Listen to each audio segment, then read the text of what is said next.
9-4-5.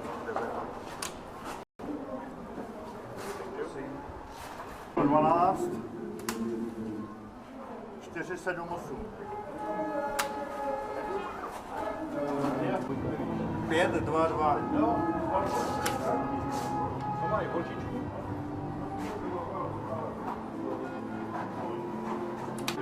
9. 3-7-9. 140. Well, that was interesting, Mike, and for all of those of you who are watching on the world feed, we've just heard an interview with Svensson and Bo about the fact that Norway now have Ziggy Mazet as their shooting coach. Interesting stuff. 2 questions for you, Mike. How much money did it take to bring him across? And secondly, where was that last feature filmed? I'll get the answer soon. I didn't recognise where that was. It was in Norway, one of the many bases in Norway.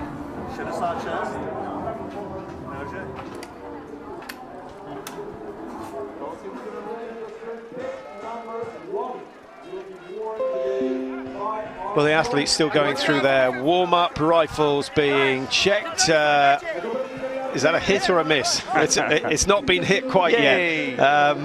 Yeah. They've got to be quicker than that. That's going to be fun. I'm looking forward to seeing how well coordinated they are and whether they start at the right end of the target when the targets go down. We will see. As long as they haven't been in the beer town, yeah, we'll be fine. I suspect they'll be following the Czech athletes today. The Czech Republic, not the brilliant start. Schlesinger's not going so bad. We're expecting to see a bit more from Moravec. We'll see how they get on. France rapidly becoming the team to beat, both men and women, and I've been so impressed by Breza, who's absolutely flying, 20 years old, and showing that she's a match for the best in the world.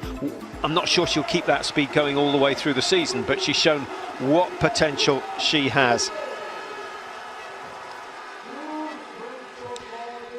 Well, the coach is getting quite animated there. You just cannot hear in this stadium. There's so many passionate spectators. It's very difficult to communicate. Look at that. Yeah. Beautiful to see the big numbers. Best crowd of the season by some mile. They're expecting 120,000 to make the journey down to Nove Mesto for this round of the World Cup. We haven't been here for a couple of years. Maybe that's the secret, Mike. Only come every 2 years, just so you get the fans in.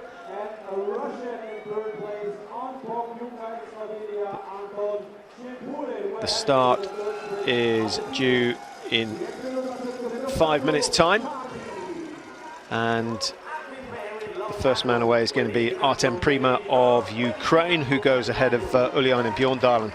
And another thing, we're slightly surprised to see that Bjorndalen's racing 3 World Cups in a row at the beginning of the season. In his prime, he used to race 2 and then take 1 off to have an extra, extra preparation. I was going to say rest, but extra preparation over the Christmas period. And all the new things in his life. Of course, the little baby on the 1st of October, that's a big life change. I thought he'd be resting out this one. He often looks after his base, his core. He doesn't want to drop over the edge of too much racing, but great to see him here.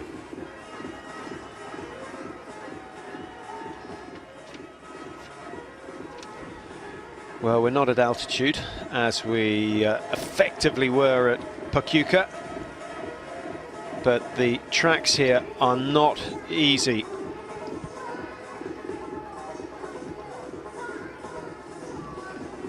Well, here are the details of the course. Big climb out of the stadium, Mike, and it's pretty stiff, that first 1.5 kilometres. And also, when you come back in the sprint, you have a long climb up through the woods before you descend into the stadium area. But it's quite a long section of flat before the chute.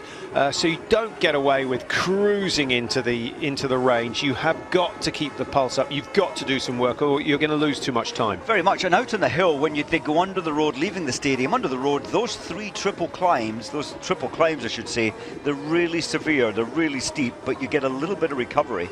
Overall, a testing course at 351 meters climbed. Well, there's the start sheet, or the first sheet of the start. Anton Babikov going off number 10. His teammate Anton Shipulin. Russians are skiing very well. If they shoot well, we know they can podium, as they have done already this season. Johannes Tinger's bow goes off 22. Is he going to have the a bit more stamina this week, or is that going to come after Christmas? He needs it if he's going to match Martin Fourcade, who again has got a better draw right at the back of group number 1, number 31. Sebastian Samuelsson of Sweden, an exciting prospect for them. And then further down, Ilmar Britjes in the 50s. He might be able to keep the race alive.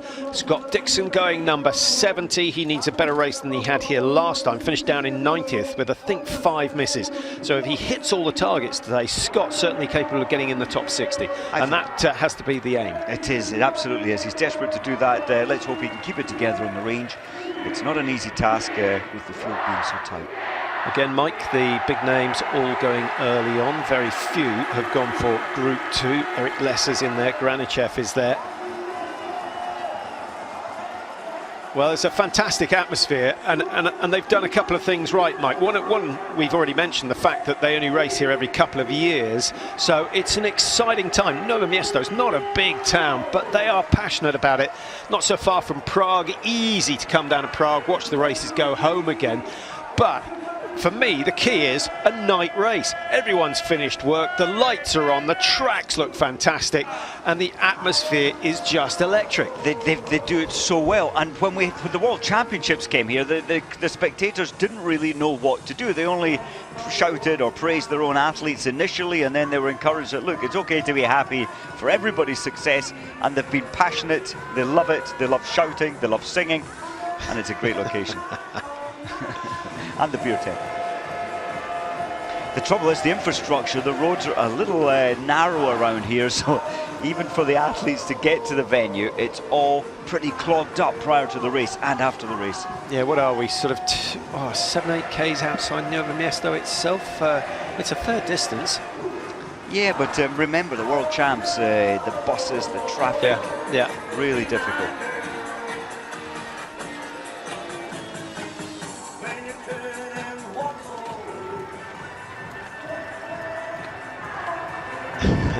Clement Bauer, be nice to see him shooting as well as he was last week, and just getting back to that old ski speed.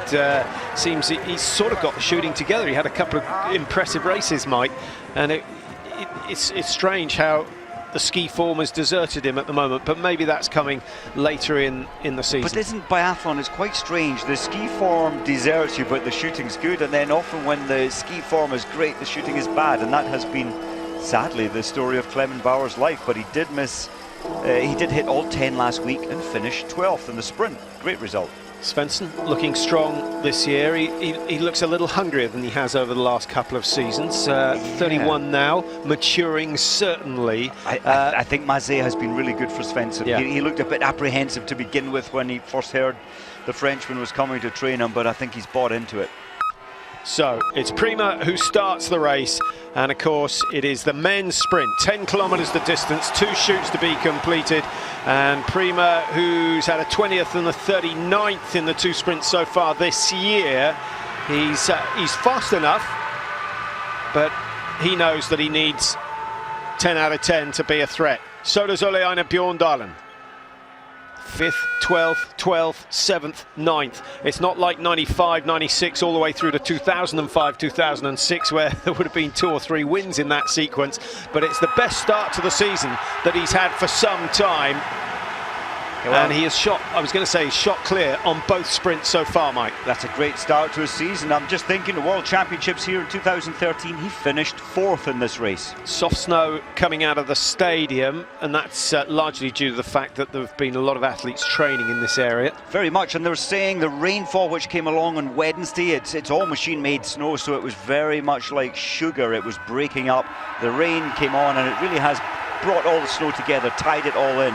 A much better surface this time. Bailey of the USA just getting underway as we stay with Bjorndalen. Bailey actually has shot 0-0 in both sprints as well, which is unusual for him, and he's had a 13th and an 18th, which has got him into the top 10 of the World Cup standing. So a really good start for the American. Look at Bjorndalen. The camera does this hill no justice. It is unbelievably steep, about 16%, well, a little flatter. It gets even steeper And once he comes out the tunnel the other side. Absolutely, now it's up to 21%. Yeah, this that's topper. better. That gives you some idea of the climbing they've got to go through. Can he stay in V2? No, of course he can't. Into single dance, as the Norwegians call it. Still very light on his feet. Look at the way he drives the right leg as far up into the hill as possible. Still beautiful technique. Looks a little stiffer than when he was at his best. But then he's 42-year-old. Danny Mesetic, what we'd give to be 42. First of the Austrians underway, and he comes from San Jakob, actually. All the Austrians focusing on the World Championships this year in Hogfilsen. Strongman Mesetic hasn't really gone his way so far this year. Svetkov, well, he's had a podium, came in the pursuit in Östersund, shooting 20 out of 20, worked his way from 10th all the way up into second, and the only man that beat him was one of his own team members, Babikov. So Russia getting a 1-2 on that occasion. Svetkov, like Babikov, is young, and certainly the future for Russian biathlon. He's such a good all-rounder, isn't he? He skis well, Svetkov. He hasn't missed any targets either in the 2 sprints so far this season. 96% prone, 92 stand overall this season. Rastaguyev's 90% hit in the prone, 66 in the stand. We don't need to tell you where it's been going wrong for him so far this year. You know, you would think, well, I'm sure he has been, but you know, you could switch 70% of shooting in the stand in order to turn things around, but he hasn't each season been able to turn those things around. Shapelin, who comes from Mogilov in Belarus, that's, well, it's a couple of 100 kilometers to the east of Minsk, and finished 89th in the last sprint. What about that? Sorry, the first race of the season, and that's why I love the 20-kilometer when someone like Shapelin can get on the podium. He's not the fastest skier, but when he hits the targets, he has a chance in the long race. Mikhail Krishma, the first of the Czechs, and suddenly the volume in the crowd goes up. This man has yet to miss a prone target this season. Can he keep that record going all the way through to Christmas? Conditions aren't bad here, but as we've mentioned, there's quite a tough approach into the range. I know it's not uphill, but it is flat and you have to work. It's not like Antolz by any means. What do you think in terms of the wind might? We're sort of protected by the banking, we're protected by the local woodland. It's well protected. It has a few bad days here, but tonight it seems pretty stable. There's a few flutterings, the flag slightly moving, nothing major. Babikov, 5 individual races this year, twice he's shot clear, which isn't a bad. I think most people would settle for a 40% record in terms of clear shoots throughout the season, but both of them have been in the sprints. When you think of Svetkov, we saw him start earlier, and Babikov, for me, they're the best 2 improved in the whole field, really. I know the Canadians, the Gao brothers, are looking pretty good, especially the relay, but Babikov, excellent. First away for the German team, Arndt Pfeiffer, 6th in the World Cup rankings. News out of the German team this week, which many of you may have seen, that Danny Böhm has decided to hang up his skis and rejoin the Border Patrol Police. Yeah, he's struggled over the last couple of seasons, but actually he's medalled at just about every championships going, mostly in the relays, and of course took a gold medal in the relay in Kontiolahti when we were up there in Finland. Yeah, he did. He was in and out of the team so often, and I think he was silver medal at the Olympics in Sochi in the relay. He was. What about Lindström? Unwell after Östersund, the pressure of home racing, and he didn't race at all in Pokljuka. He's bound to be good today, surely. Svetkov grinding his way over the top of the hill, 5 seconds outside the fastest time. We'll get you some splits. Bjorndalen the fastest so far, up to 1.3, 2:57 to 1.3 kilometers, and most of it's uphill. That's a phenomenal pace being set by Bjorndalen at the moment. Simon Dessieux for France. Is he going to ride on the crest of the wave of success that's been sweeping through the French team over the last couple of weeks? Well, Dessieux put in a fabulous third leg in the relay to take the French team to the top and hand over Martin in first place. There was never any doubt. We thought as soon as Martin got the lead on the final leg, Well, as we watch Chappellin coming up to the 1.3, just outside, not a bad start from him. To take the French team to the top and hand over Martin in first place. There was never any doubt. We thought as soon as Martin got the lead on the final leg. Well, as we watch Chappellin coming up to the 1.3, just outside, not a bad start.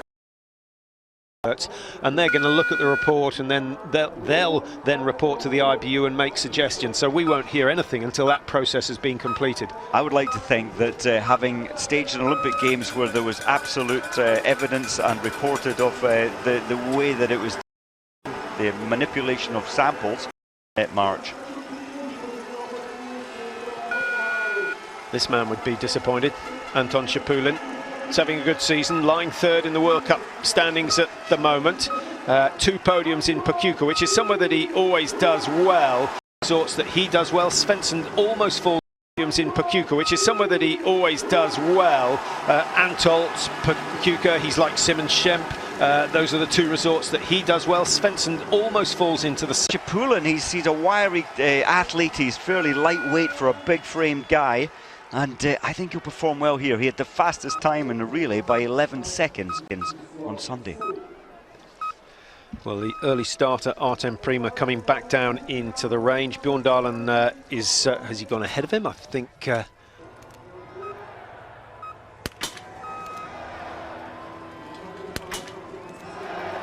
I saw that one was low left. All left. And just scraping inside. Number 5 is high. Didn't look as though much of the round had missed the target, but it's not gone down. And so the first penalty loop for Bjorn Dahlen in a sprint, and he knows already it's not going to be his day. Simoneda, still the fastest shot on the tour. I thought some may challenge him, but consistently producing the fastest times in the range. Not shooting quite as well as he has done in the past, and that's why he's not on top of the World Cup standings. Good to see a left-hander, so supported through the right bicep. You can see the hookup, which takes the weight of the rifle. Once again, Lowell is putting it together so well. Yeah, 25 out of 25 in the sprints for Lowell Bailey, and the improvement really has been in the standing shoot for him.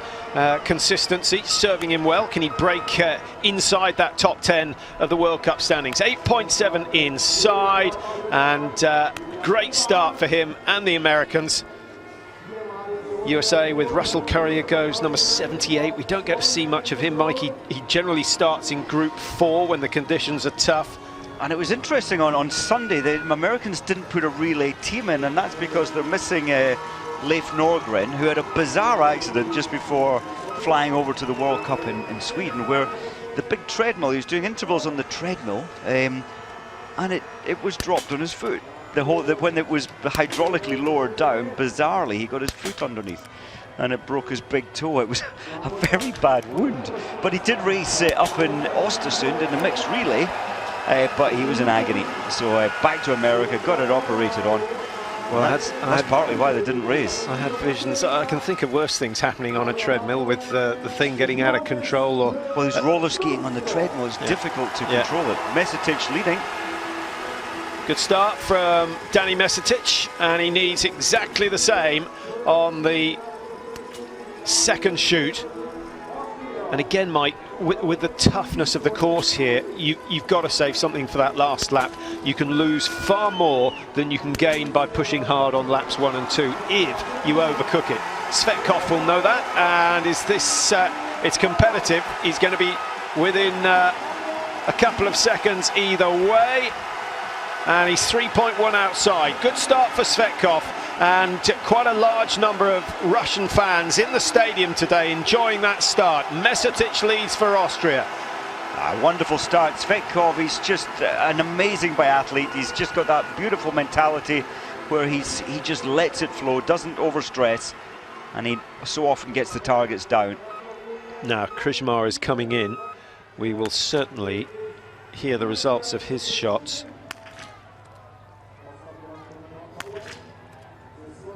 Shpelin 10 seconds off the fastest, which is Rastiguriev's at the moment. Yeah, he's not really shooting as if it's a sprint race. It was pretty similar to his rhythm in the individual when we saw him doing well. Now this is Krishmar. Each hit will get some response.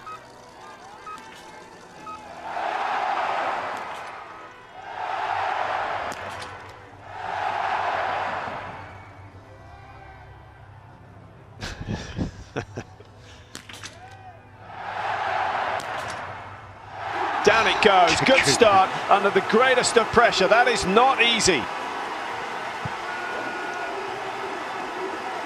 And how's the time? That little delay has cost him a shot at the lead, but he's only 6.1 outside. That will do nicely, and looks as though he could well be producing his best performance of the year so far. The time is good for Anton Babikov. He's got, just looking at his position, actually he's some 14 seconds outside the fastest coming into the range area. Now I noticed that Cvetkov's ski time not where we expected it maybe today either. I wonder if it's an equipment, a wax problem on the ski base. Well, he was flying in Östersund, he was steady in Pachuca. I'm wondering if he's one of those Christmas stars that we've been talking about a little. He's fading away already. Maybe Schemp was so on there. I really believe in Schemp today. I think he'll want this victory more than the other 104 in the field. Because he won, what, 4 of them last year. Most of Pfeiffer's wins have come in the sprint format. 8:20 on the clock. That's good. Rastiguriev's time has already gone. Now, we're always saying that Rastiguriev's is quick, Mike, and if he hits the targets, he's going to be a danger.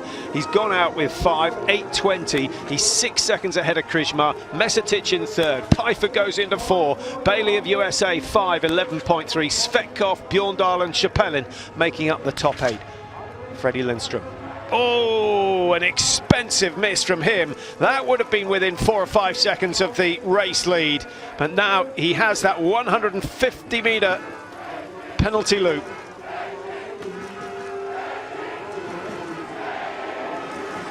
Now, is he the only one left racing on curved poles? I think so. Biondi Oleina didn't tried it for a while. Stayed with them for maybe a year.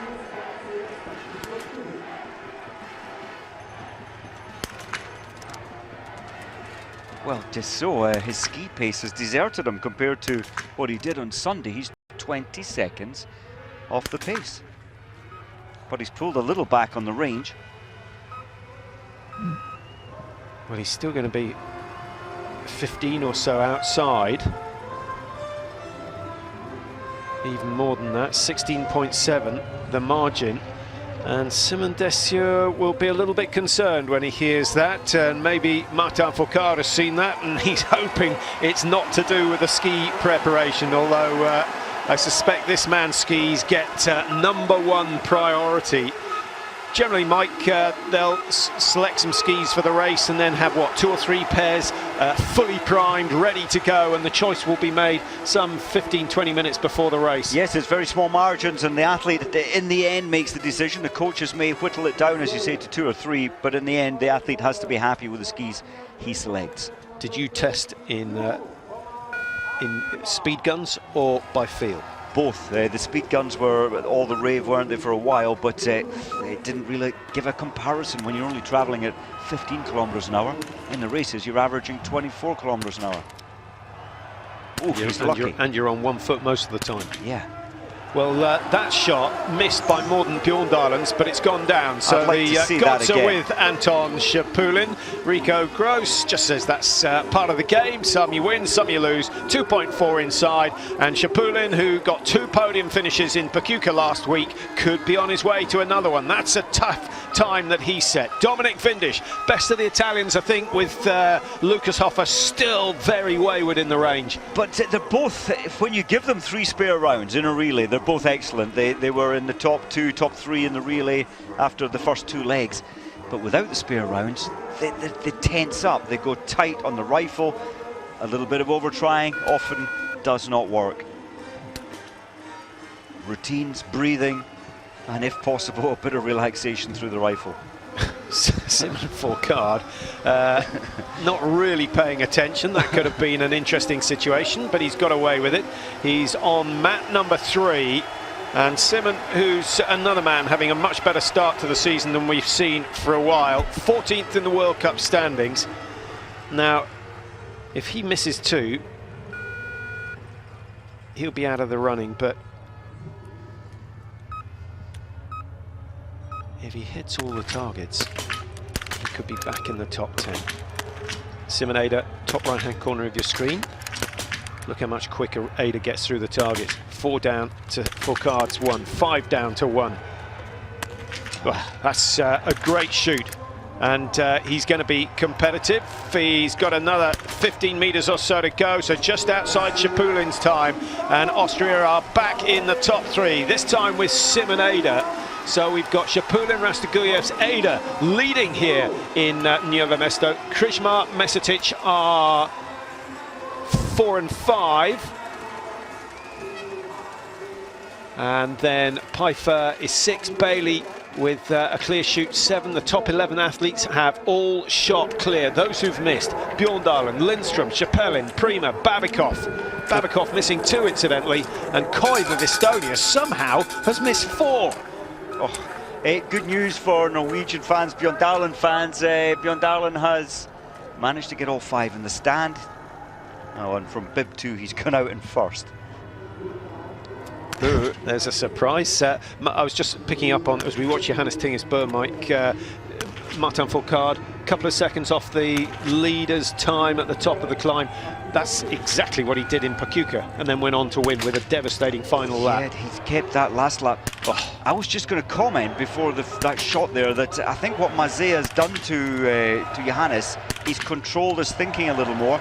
But I often think that the Johannes Bø, he's a flair kind of guy, you know, he just goes on impulse, on feeling. Yes, you have to control it a little, but you don't want to alter it too much, because then you restrict this magical flair that he has. Sure, but the other side of that argument is that when, you know, any precision sport, golf, darts, whatever it is, you've got to rebuild your technique, and then eventually it just becomes subconscious, and then he'll get back into that free-flowing, but he'll be doing what Mazet wants him to do rather than what Bø wants him to do. And it takes you know, you have to have respect for a coach to harness in that flair. Now this is an important shoot. Rastaguyev's right up in the lead after the first shoot. Oh. I'd love to see him win. It's tough for him now with 1 miss, in fact almost impossible today, but he does ski fast. Well, that might help. Latvia's only chance. Emil Hegler Svensson coming in for shoot number 1. His split coming down the hill is good. He was only a couple of seconds outside Johannes Tinges Bø, who has the fastest time so far into the range area. So he won't shoot quite as fast as Johannes Tinges, but he hopes he'll shoot 1 shot better. That looked central. Was that low again, Mike? It seemed to be in that low left corner of the edge of the target, but only a golf ball size. But the camera is low left of the target, so I think that's making in that little segment. It's making it look as though it's closer, but I still suspect that most of the Norwegians are shooting slightly low left. It seemed that way. Now this could be a Svensson day like it was here at the World Championships 2013. Wow, how often have we seen him go out in first place? It's been a long time, over 2 years now since his last victory on the World Cup. Buoyed, I suspect, by his podium finish in Pachuca last week. Not a good start to the stand for Krishma. With Rastaguyev's missing 1, Krishma had a chance of taking the lead in this race. Not anymore. 300 meters, say, no chance. Andre Rybar must be feeling the pressure. He's done so much for this Czech team. Great coach. Yeah, I think the Czechs' best chance is tomorrow, actually, with Kukalova in the women's sprint. And over the weekend, she's the one that the fans want to see. I think we're going to see a big crowd for the women's sprint tomorrow. Simon Schempp, first target's gone down. He's looking low as well. Cameraman forgetting that Schempp shoots left to right. 98% of the rest shoot right to left. Well, he's slightly off the pace, but there's always the possibility that Svensson and Shapulin and Rastiguyevs have started just a little bit too fast. Shapulin, incidentally, started 16, 2.5 minutes behind Arndt Pfeiffer. This looks pretty solid. Former sprint world champion Arndt Pfeiffer took the title out in Khanty-Mansiysk. Well, Rastiguyev's had 30 seconds off Pfeiffer into the stand shoot, and remember, Rastiguyev's has done a penalty loop, so this could be quite tight.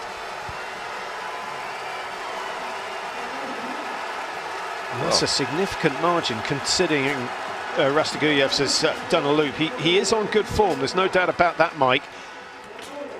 Very much.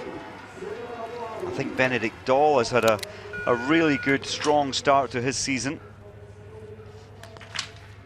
And just for those of you who aren't aware of the programme here at NOVE MESTO, as we watch Benedikt Dahl, we have sprints obviously today for the men. On Saturday they have a pursuit, and on Sunday the first mass start of the season. They'll whittle it down to the top 30 in the World Cup standings.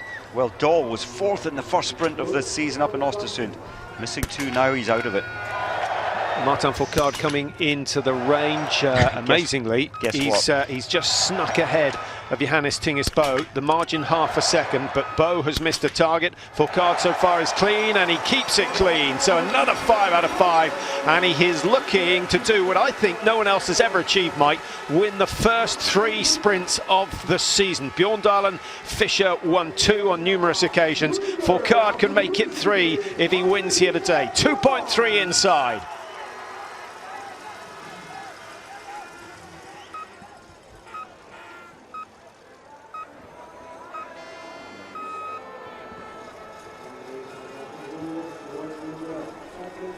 Big moment for Shapulin. He can put the pressure on the likes of Svensson and Fourcade, both of whom are quicker after the first shoot, but both of whom have to come through the stand shoot. It's looking good. Watch his face, watch the eye. No sign of nerve, no sign of hesitation, beautiful rhythm, and Anton Shapulin clears the 5. This is going to be the target time for the next few minutes. 16:59 from Rastiguyevs is going to be bettered by almost 20 seconds. Out he comes, break to his left, and another 3.3 kilometers to go. This is where Shapulin needs to wind it up, because that is a healthy lead, 17.4. But Mike, he was trailing Fourcade by 4.2 after the first shoot, so all to play for. I suspect we're going to see Fourcade pick the pace up a little on the middle loop. Yeah, like he did last week. Remember, he turned Johannes Tingis Bo from what, 14 seconds advantage to a 3-second disadvantage. Incredible final leg. 1 penalty loop costing Bjorndalen some 25-26 seconds. Last we saw he was only 27 seconds off the race leaders. That's with Anton Shapulin having gone through after the second shoot. So Bjorndalen certainly is going to take the lead. He sets the time for everyone else to beat, 24:27. The winning time last time we raced here was 24:09 with a clear shoot. And actually Svensson, the world champion here back in 2013, 23:25, his time with 1 miss. With 1 minute. Well, I thought we'd be like 23:45 tonight with this, yes, powder snow transformed with the rain. 6 seconds first shot to last. Yes, let's see. 5 maybe. Away goes the first one. 3, 4, 5. Oh no, he's well, when he hesitates, he misses. Oh, he won't be happy with that. Ooh. He has thrown away a massive opportunity. The prone shoot was brilliant from Simoneda. 3 misses, and that is going to certainly muddle his mind for the next couple of days. You can just see his mind trying to compute what happened there. It only happens in 11 seconds, and he just doesn't understand what happened. He should not be missing. He knows he can hit. Yeah, had he gone for the 6-second shoot, I suspect he would have hit at least 1, if not 2 more. Julian Eberhardt, now he's been incredibly quick, but 2 misses again. Oh. Well, Eder and Eberhardt, we know he's not an absolute marksman on the range, but Landetinger, all 3 of these big names haven't had such a great start to their season. I think part of it's due to the fact that we're seeing 20, 25 people shoot clear in every race. Not the pursuits, but in the sprints. You know, we're over 20 in both sprints. Östersund's obviously difficult, but you know, Pachuca showed how high the standard is. I think we'll see another 21, 23 tonight shooting the perfect score. Now, you might have picked up on that green light for Vladimir Iliev of Bulgaria. He has gone out of the range, 8:10, 3.7 seconds up on Martin Fourcade. What's going on there? That's interesting. And Iliev starting behind Martin Fourcade, so a real chance for him to set the pace. Rastagurjevs is flying. He's back on ski form, and had he hit that last target, that margin would have been closer to 45 seconds, and certainly would have been a contender for a top 3. Johannes Tingesbo out of the range. He's cleared all the stand. Mazet will be happy with that, but still has 11.8 to make up on Šepulin. He's 2 or 3 times this season we've seen him fade on the last lap, Mike. Now we're going to see whether he's starting to get that back. This will test him. I think this man, this Mickey Roche, I thought it was Fourcade. I think Fourcade is going to once again have the best last lap from anybody. Mickey Roche, 2 wins to his name, but it was a while ago. He hesitated. What a shame.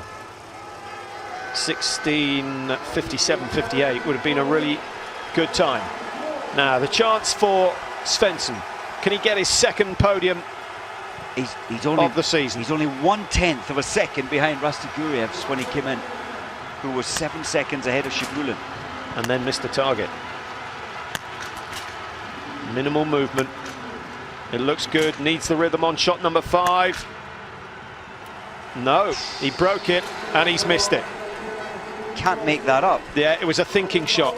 It was, and you know, he must have the memories of that World Championships title on these tracks. He had the same feeling. He's performing so well tonight, but he thought about the last shot. Andrej Moravec, 21st in the World Cup standings. Mike, it's been relatively warm today. Temperatures dropping, obviously, as the evening goes on. The fact that Iliev has gone ahead of Fourcade and Moravec has still got a pretty handy time into the range. Do you think it's getting quicker? It did make me wonder. Iliev has shown good form, though, to be honest, since Östersund. Much improved ski time this year. Moravec, on the other hand, 15 seconds off the pace.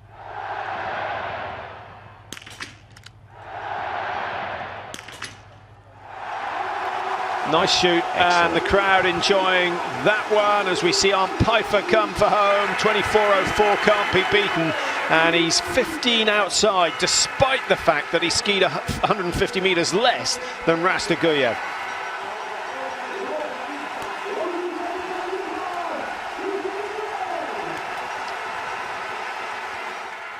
This is Simon Schempp. His chance has gone surely.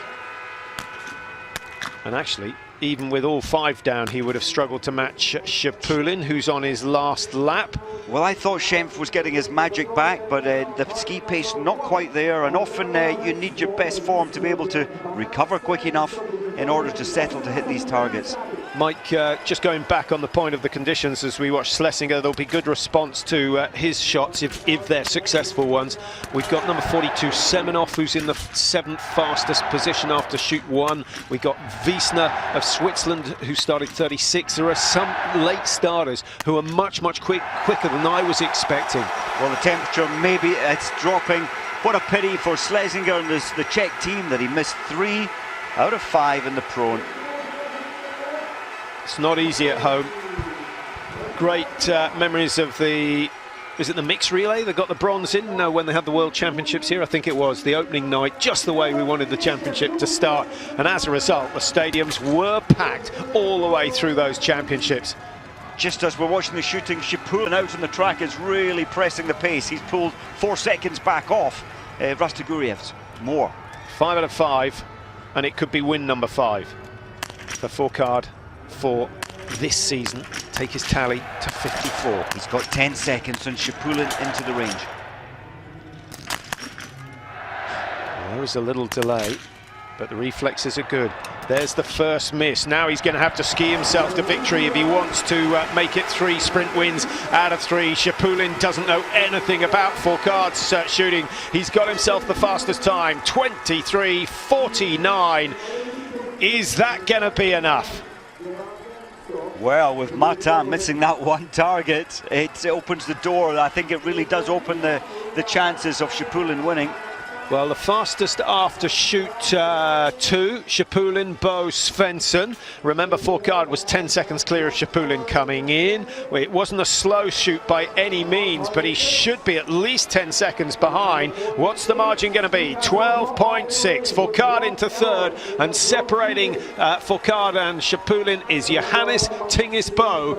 So those two have started almost exactly the same time. It's a repeat of the last race. Now, Mike, 12.6. Fourcade took 14 seconds out of everyone on the last lap in Pachuca. Can he do it again? Okay, I'll say no this time. I don't think so. Shapulin did something quite special. He actually took 3 seconds out of Rastiguyev, who for me is setting the big pace tonight.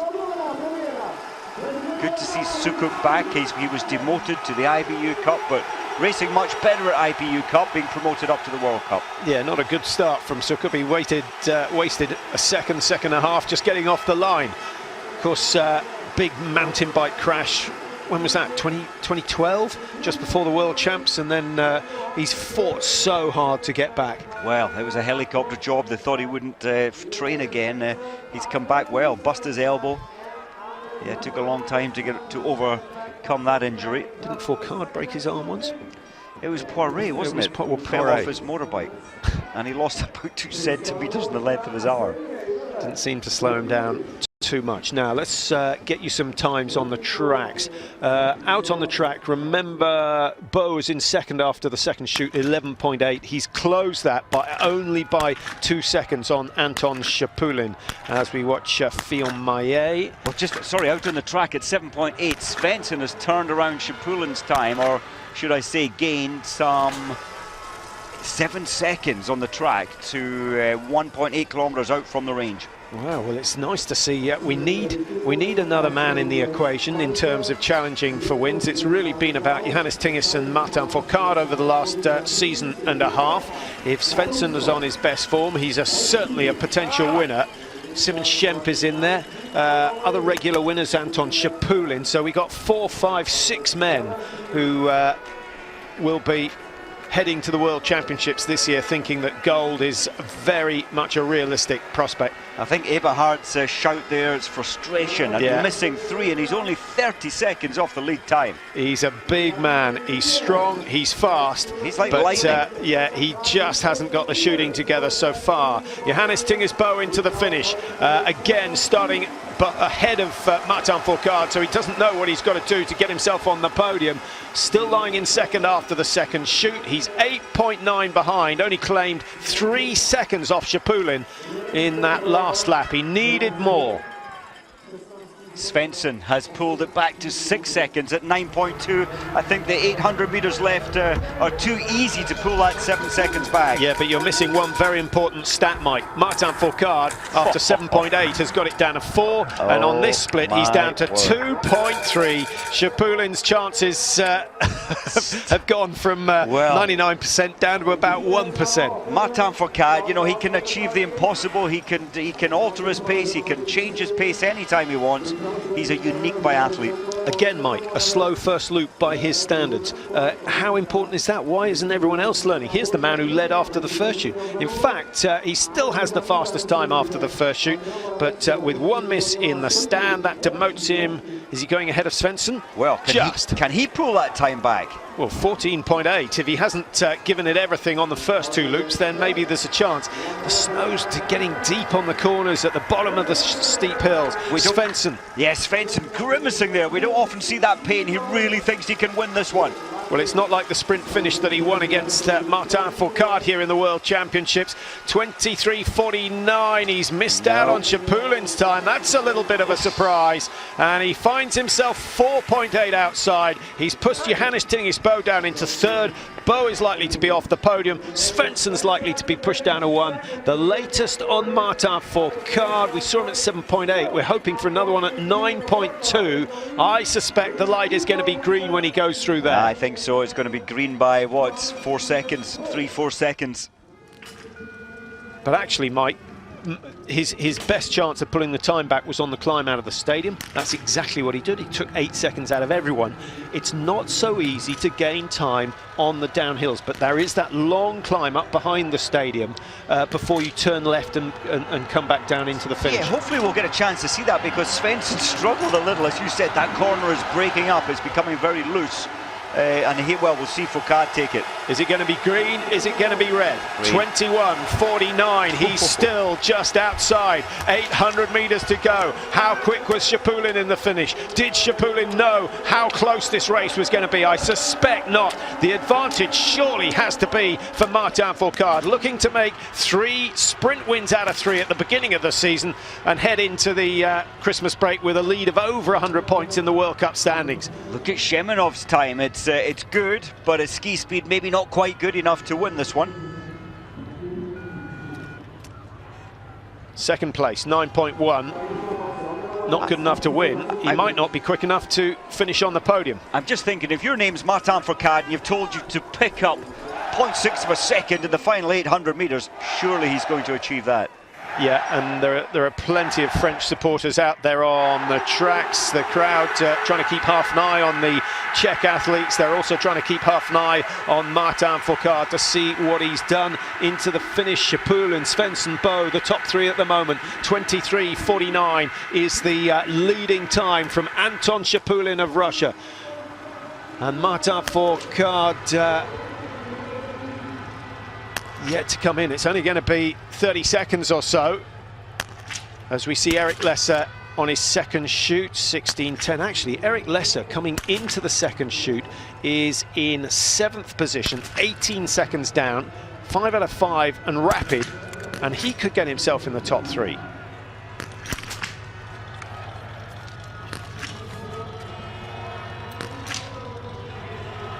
Not anymore. Well, let's switch our attention to the finish. Here he comes. Martin Fourcade looking for 23:49. He's going to be comfortably inside. He's risen to the occasion. And it's another tremendous performance. Still looking for the faster snow on the left-hand side. 1.6 the margin. He knows the win is his. And Shapulin will have to wait another day before he gets on the top step of the podium. You can't stop him. 5 out of 6 in the individual races this year. His lead will be over 100 points in the World Cup, and it seems that this one means more than all the others. What an amazing biathlete. That's 3 sprint races in a row at the start of a season. Never been done before. Wow. Well, look at the leaderboard and look how many targets have been missed. And Julian Eberhardt with 3 misses. He's only 28.6 behind. That is phenomenal, Mike. When he hits 90%, Eberhardt's going to be up there. He'll give Fourcade a run for his money over the last loop. Absolutely. Well, clearly there. Yeah, fast ski time there from Eberhardt, but you have to hit the targets. Well, you can see the fall of shot. Again, the camera's slightly on the right, so it makes the shots look as though they're further right than they actually are. Not a bad group, probably have slotted into a 2P piece. Yeah, that small, very, very small, probably what, yeah, 20 mils. What did he say? Didn't get it. I think he's saying you need to be 30 seconds ahead of me after the last shoot, otherwise I'm going to have you. He could, incredible what he can do. Those 14 seconds, they looked too much. The way he left the stadium, he looked like he was on his limit, but he finds another limit. He doesn't have a limit. Vindish shooting better today, but the ski speed has deserted him. Good to see Gao from Canada. The Gao brothers had great races in the relay, and they're carrying that through to today, 11th position. Well, it's such a stiff programme, isn't it, Mike? And if you're not quite on your best form, 9 races, 10 in fact, if you did the mixed relays at the beginning of the season. 10 races between the beginning of December and the Christmas break, which starts on the 18th.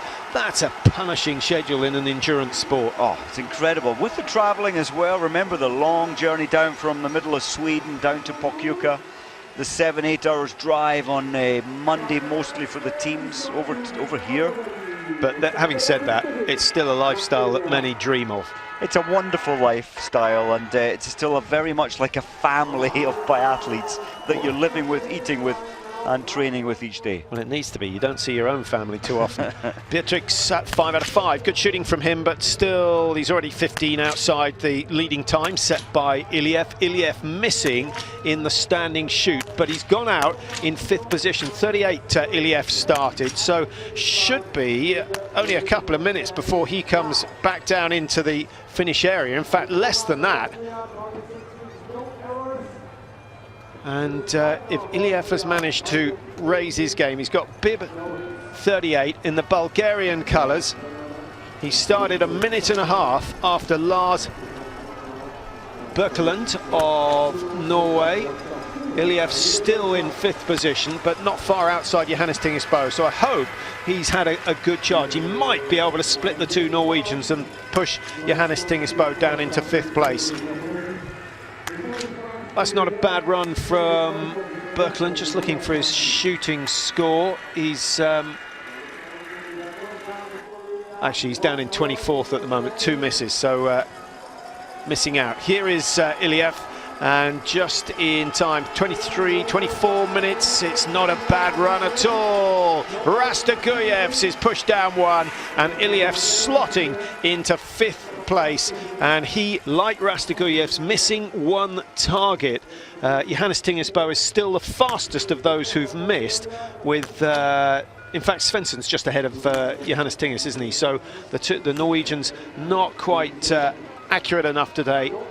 Any one of them will say, if I'd hit 10 I would have won this. But Mike, of the top 7 positions, only 1 has shot the perfect score. That's very surprising, and of course we've got a missing 3, Julian Eberhardt, missing 3, and he's 7th position.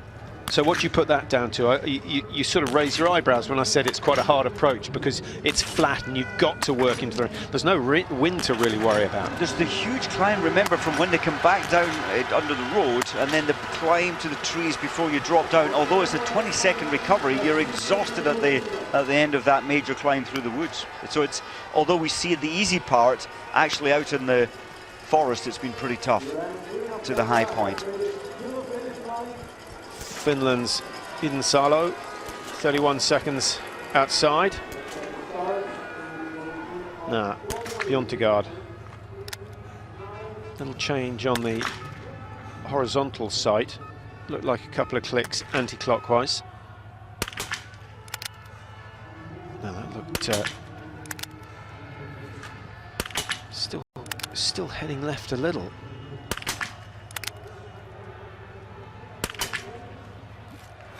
Well, they all look low left. That last one's central low, but had he not changed the sights, they might all have missed. So Bjontegard keeps a clean sheet and finds himself 15 seconds adrift of the best. If he can keep that margin, it will be good enough for a top 5. He's likely to be 45 seconds behind, even if he shoots clear, and that will only be good enough for a top 15. Semenov goes into 7th place with 10 out of 10.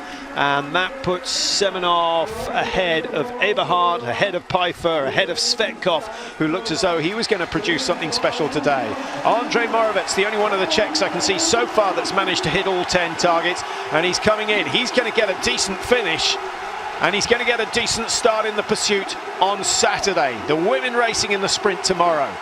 Every couple of seconds costing a position. Eberhardt sitting there at 24.16. I think Eberhardt's going down a 9, and Moravec goes 8. That's a good run, and one of the best we've seen from him so far this year. That is a great result for the Czech team, for Moravec. He started a little slowly, but very intelligently picked that up later.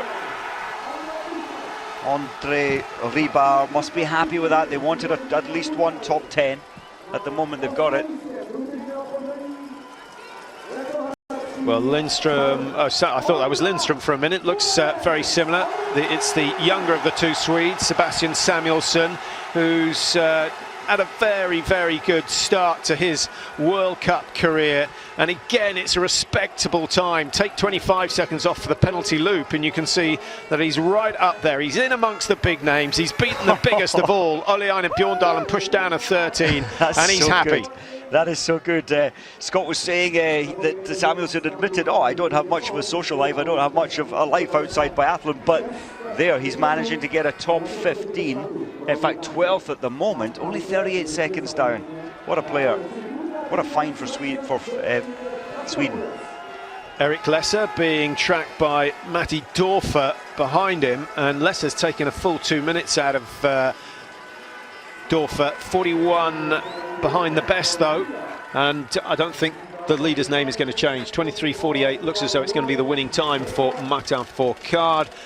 No one else outside the top 40 starters has made an impression after the first shoot. It'll be interesting to see what Jesbak, the Fredrik Jesbak, the new Norwegian, he won an IBU Cup, how he performs. Bib number 89. Well, there aren't any unusual names in the top 10 at the moment. Nice to see Austria, the Czech Republic, Latvia, Ukraine, Bulgaria. What a great mix. No one country dominating. Bjorndalen with one miss, 39 behind. Take 25 off, 14 seconds. It's still good enough for a top 5. And as the Norwegian coach said, Mike, Norway need him. It's not a question of you know, them feeling sympathetic and putting him in the team. But the question is, we know his main focus is now Pyeongchang. He wants to keep going till then. He's got to make sure he's good enough to be selected for the Norwegian team, because again, I don't think there'll be any favouritism. There won't be. He has to go there on merit, and as you say, the Norwegians need Bjorndalen for the relays, for the World Cup total score. Could Dolder change the shape of things? No, not at the top. Might squeeze into the top 10 if he goes clear in the stand.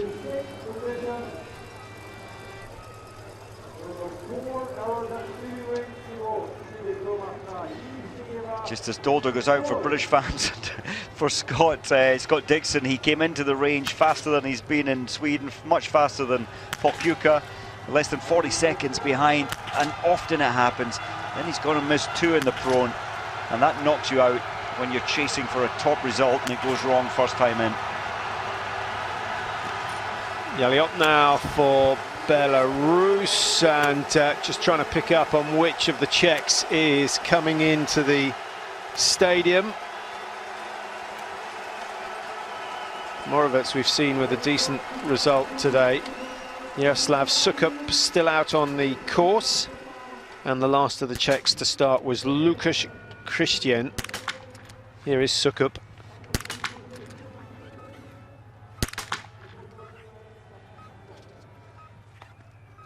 And the breathing rate is still heavy, still inside Shapulin's time, but he's not going to match it. Well, it's gone quiet. Not anymore. 35 off the lead at the start of this shoot. That was good reflexes. Down, all 5 go. The second of the Czechs to clear the 10 targets. And Jaroslav Sukup has saved himself 3 or 4 seconds on the rest. He could be within 30 seconds of the race leaders, and that could well give him a top 10. He breaks to the left, out he goes, 3.3 to go, and he's 29.1 behind, 12th position. Well, that gives him something to fight for. He's after names like Samuelsson, and he can beat Bjorndalen if he picks it up a couple of seconds.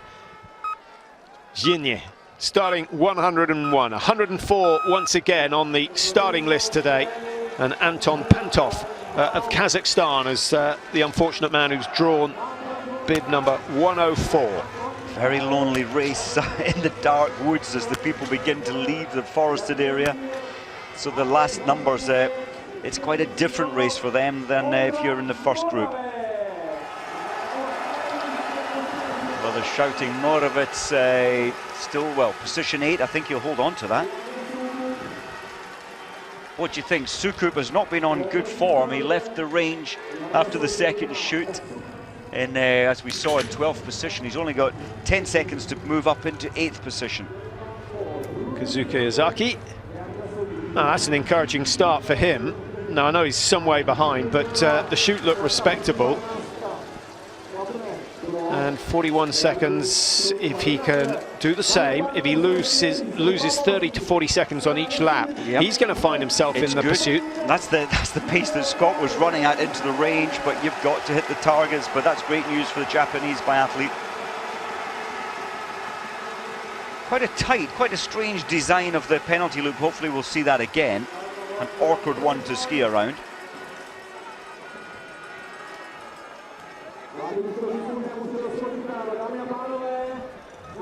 Well, in the finish, Moravec's still the best of the Czechs. I'm not sure Sukup's going to match Moravec, Mike. He's some 15 seconds behind his teammate at the moment.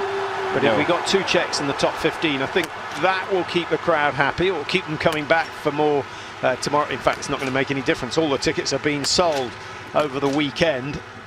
And most of the fans have come from far and wide and are staying locally to enjoy 4 days of biathlon. This is a big turnaround for Hidden Salo, 25-year-old. Last week he was 58th. Looking an awful lot better this week. Still a lot of movement compared to what we saw from Svensson and Fourcade. Just a slightly loose standing position.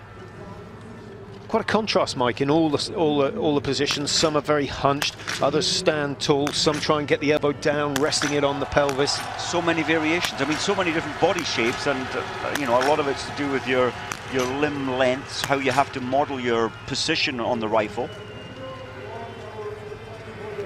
Hidden Salo, it was a little tight for me, quite a tight in position.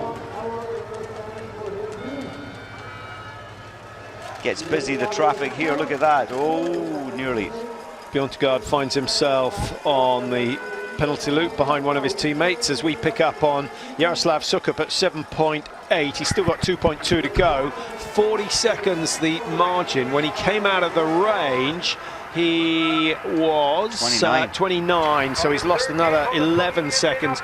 40 seconds will keep him in the top 15, but only just. Lesser, Fiormaye, Bjørndal, and the 3 men either side of him.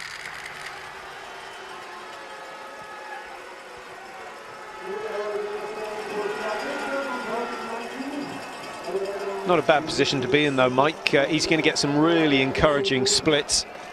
I think so, and he, in his wildest dreams, I don't think Sukup would have thought he's in the kind of ski form or biathlon form to make a top 25 today, so it's all good news for Sukup. Jean-Guillaume went wrong on the stand shoot for the Frenchman. 27th in the World Cup standings at the moment.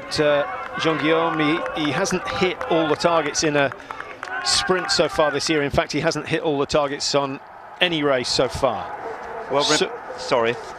As Sukup goes round, I was just I'm going to update you on Jeschbach, Frederick Jeschbach, who won the IBU Cup last weekend.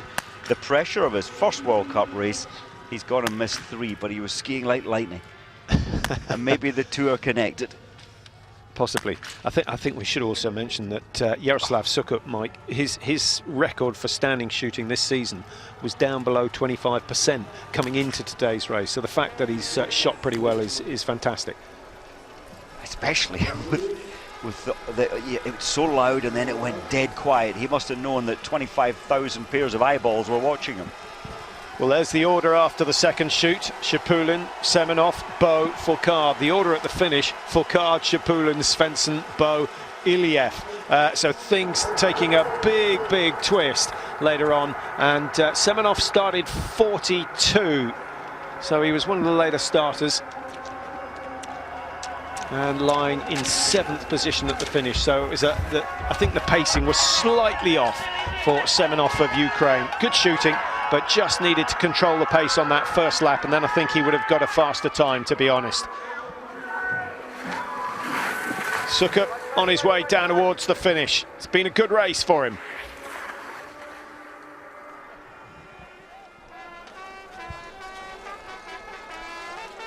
What do you make of the shape of the penalty loop?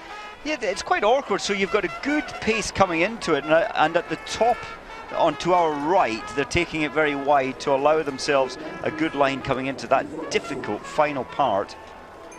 It's certainly quite a tight exit.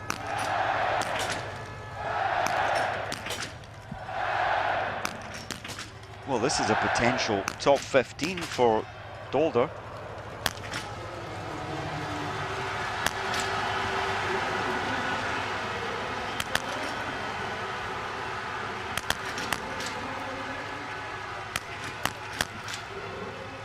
So again, missing 2. He missed 1 in the stand in Pachuca, and that pushed him down to 28th position. So Dolder likely now to drop outside the top 35.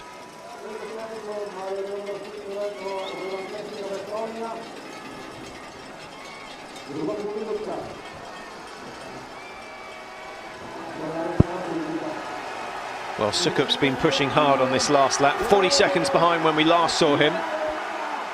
And now into the range, just a couple of 100 meters to go for Jaroslav Sukup, and he's got some 15,000 fans on his left, all cheering him on into the finish. 23:48 is long gone, but a top 20 still good. Simon Schemp there, not good enough to match him, and he goes into 18th position. I think he may well stay in the top 20 come the end of the day.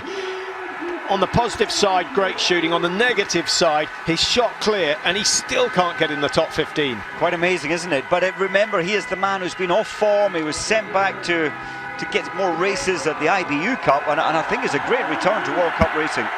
And the fact that he's the second best Czech today means that his place certainly for the next couple of days is assured.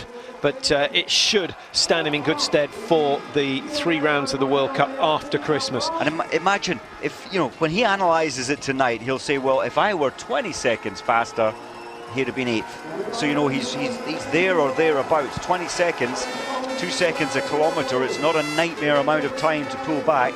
20 seconds doesn't sound a lot, but it takes a whole lot of pulling back. I mean, anyone, you know, a lot of our viewers are runners. They know when you're 20 seconds behind someone on the road, it takes a massive effort to close that down. But, you know, break that down to the kilometres, and yeah, 2 seconds a kilometre, it's still painful. That doesn't sound so bad. What I would break it down to is 0.2 of a second on that corner, 0.2 of a second coming into the range to prepare. Do it in little fractions and then it adds up. It certainly does, and that's where tonight he'll look at all of those little aspects. He definitely faded on the last lap though. Zhiny of Ukraine, best of the Ukrainians so far is Sergei Shemenov, who's lying in 7th. And then we have to go all the way down to Pedrushny, who's 21st at the moment. No change in the top positions for Card, Shipulin, Svensson. Same story as we had in Pachuca for Card, coming out of the second shoot, 12.6 seconds off the race lead. And he's come through and he's taken 14 seconds, just as he did in Pachuca, Mike. Took 14 seconds out of Bo, he took 14 seconds out of Shipulin on the last lap. What an amazing trump card to have in your back pocket when you're racing, to think, right, all right, I've got 14 seconds on the last lap. That's a huge amount of time over only 3.3 kilometres. Incredible performance. And don't forget that with a missed shot, he would have been 24, 25 seconds behind if he hadn't skied hard on the middle loop. So it's only that first loop. And when we say he's skiing it slow, he's matching everyone else. He's not beating everyone else on the first lap, but then he starts to wind it up. Must be great to have some reserve, as you say. But biathlon is about managing your supplies. You know, make sure you're not too fatigued into the first shoot. Yes, you push hard on the track, but back off a little into the second shoot. And he's so far ahead of the rest of the field in terms of ski speed, he can back off those paces coming into the range. Bjorn Tegard, who again has let himself down with the standing shoot, but it is a better performance than we saw in the sprint in Pachuca. He finished 38th there. He's going to be a whole lot higher up the order, and he's going to have a really good start in the pursuit. He'll be 30 seconds down on Martin Fourcade, but right in the mix, and with so many big names in front of him and behind him, I think that's going to be a fantastic experience, and the smile says it all. Lives and trains in Lillehammer, where many of the top Norwegians are, and this could well well be a breakthrough season for him. Bischel now for Germany. Do you think Germany are going to miss Danny Böhm, Mike, or do you think he would have struggled to make the team this year? I think he would have been in and out of the team occasionally. You know, if he's performing and getting a podium at IBU Cup, which he had the potential to do, he would have been brought to World Cup. But you know, he hasn't ever been a regular fixture to the World Cup team. Yeah, he said he felt a massive sense of relief when he finally made the decision to retire. Can you sympathise with that? Yeah, it's a lot of training, a lot of years. So 3 sprints this year, every single one has been won by Martin Fourcade of France, and of course that takes his tally to 5 wins out of 6 individuals, and he was on the podium in the 6th one as well. So it's been an unbelievable haul of points so far, and well on his way to claiming his 6th overall title. I know we haven't reached Christmas yet, but I think it's fair enough to say that. Injury, illness could always get in the way, but he manages himself pretty well. I think that's unlikely. Windisch down in 21, ahead of Pedrushny, Bittrix. Apart from Fourcade, Mike, the French not having quite such a good day. 34 for Dessieux. We would expected to see at least 3 of them in the top 15. For me, they looked very tired, the French team. Be at the skis, they were very, very fast on Sunday, but very tired today. What about Babikov winning in Östersund, 47th today? Well, I was just looking at the Russian results. Of course, Shapulin's second. We've got Shvetkov 12th, but then you go a long way down to 36th to find Garanashev, the 3rd Russian. Svensson's wait for a win goes on, but 2 successive weeks on the podium. He's getting better and better, and he looked really sparky today. Didn't quite have it on the last lap. Anton Shapulin, 2 times 3rd in Pachuca. He goes 2nd today.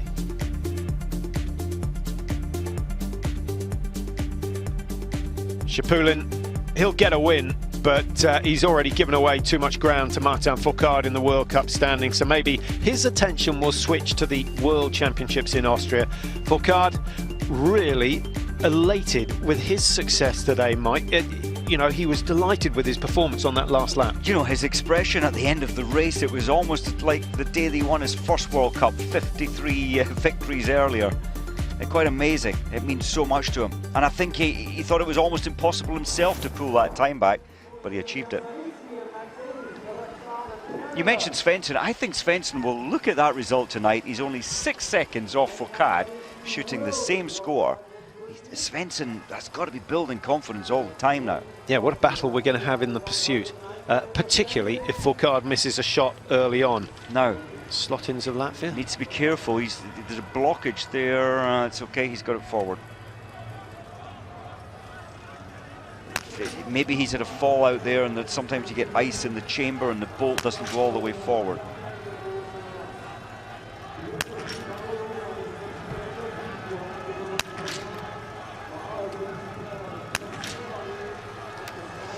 Well, that put him off. Your routine breaks, and he missed 3 out of 5. We're just having a look at the top 20, Mike. Canada, USA, Czech Republic, Sweden, Austria, Ukraine, Latvia, Bulgaria are all in there, so nice mix of nations. Samuelsson, I think, worthy of another word simply because he's finished in 13th, or he's lying 13th at the moment. There's still plenty out there, but there is no one who we can see from the late starters who is going to challenge. Bjørn has finished having started 73, and he's gone into the top 10, and I think he's going to be the last person to make any changes in those top 10 positions. Anyone else, Mike, you want to pick out from the top 20? Top 20, you mentioned the Americans, Canadians. I think, again, Scott Gow, for me, finishing 18th today, 47 seconds off, 46 seconds off. What about 5th and 6th?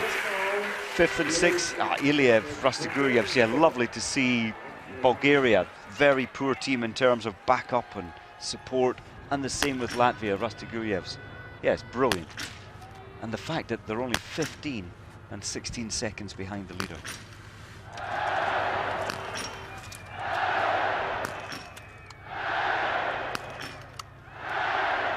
Go on. Oh, what a shame. What a shame. The crowd really getting into that performance. Rybar enjoying it as well. And as one of the lower ranked of the Czech athletes, that was an outstanding shoot. Think of the confidence he would have given himself if he could nailed that last shot as well. Wasn't far off. What's the difference between shot 4 and shot 5 in terms of physiologically? It's really hard to keep the brain out of it, because you've managed to get to that 4th shot, they're all gone down, and human nature says, oh, just one more. You just want to think, there's only one left, but that hesitation of thinking it's what often trips you up, and I think that's what happened there with our Czech athlete just on picture. But great feeling when all 10 go down. Bégu. I think he's bigger, actually, to be honest. We've seen him at Junior World Championships and done really well. So expect to see more from him later on. Hasn't really been his day, as we see Pepe Femling coming in for Sweden. 2 misses, it's average, and it's pushed him all the way down to 56. So he's going to have to wait for a few minutes just to see whether he's done enough to start in the pursuit. But you don't really want to be starting number 59, 60 in the pursuit, because your task then becomes to stop yourself being lapped by the race leaders. Tough race, isn't it, if you're 58 to 60? And today it's about 2 minutes 11 you needed to be to make that top 60 to start the pursuit on